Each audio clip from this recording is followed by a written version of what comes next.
In this video, we're going to learn how to identify the properties of ellipse whose center is at the origin.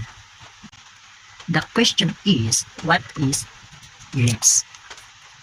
Ellipse is the set of all points in a plane, the sum of whose distance from two fixed points called foci.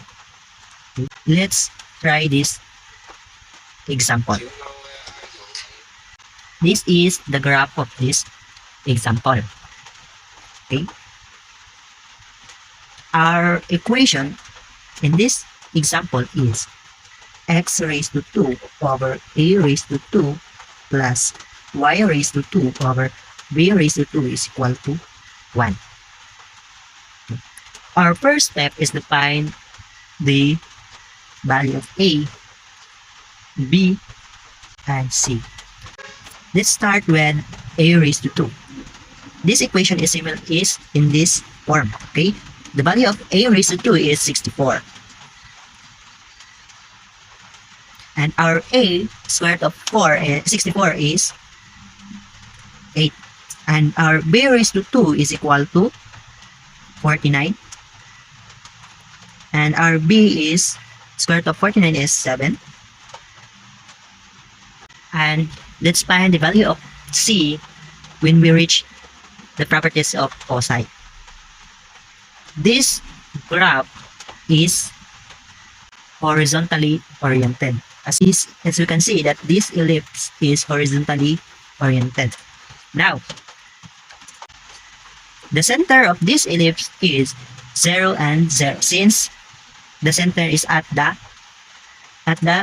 origin there.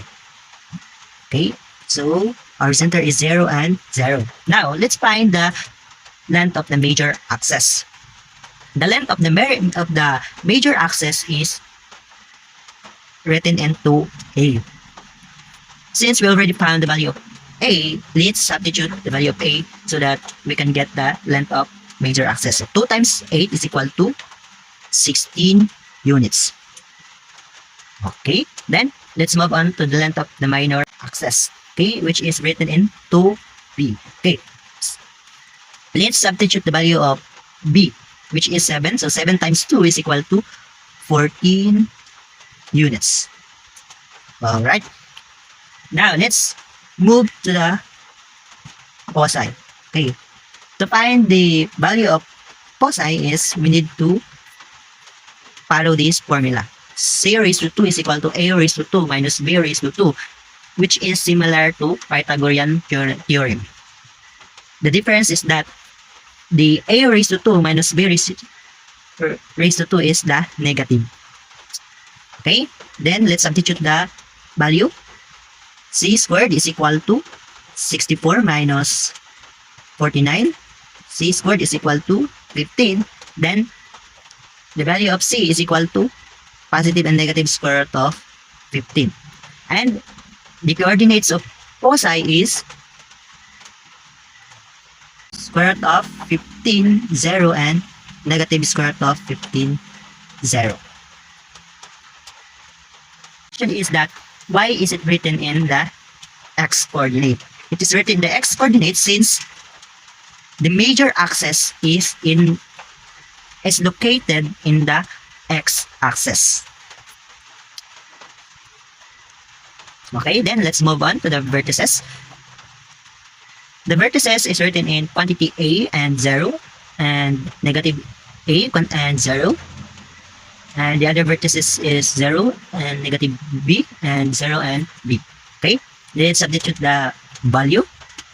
Our vertices is a 8, 0, and negative 8 and 0, then 0 and negative 7, b. Value of b is 7.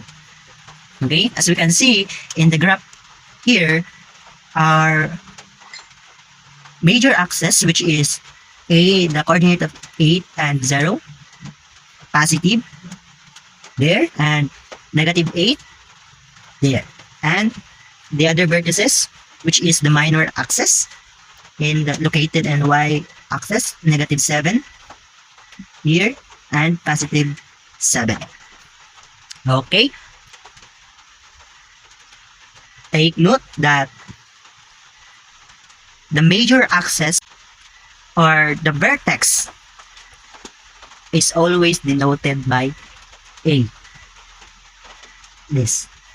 And the minor axis is always denoted by B. And the foci is always denoted by C. Okay, let's move on to directrix. Okay? What is directrix? Directrix is a line that is perpendicular to the major axis of the ellipse. The directrix and the foci of an ellipse are used to define the shape of the ellipse. Okay? The formula of directrix is y is equal to positive and negative a raised to 2 over c. Okay, let's substitute. Y is equal to positive and negative. The value of a raised to 2 is 64 over c, which is square root of 15. Then simplify, rationalize, over 15. Since 64 times, divide both sides by square root of 15. Then 64 times square root of 15 is equal to 64 square root of 15. Then over square root of 15 times square root of 15, we can cancel out the square root since it's 15 raised to 2. Then over 15. Next, eccentricity. Okay, what is eccentricity?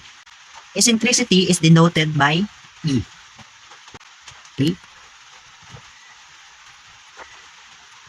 It is the ratio of the distance from center of the ellipse to one of the foci and to one of the vertices of the ellipse. The formula of eccentricity is E is equal to C over A, less than 1. Okay? Substitute. The value of C is square root of 15 over the value of A is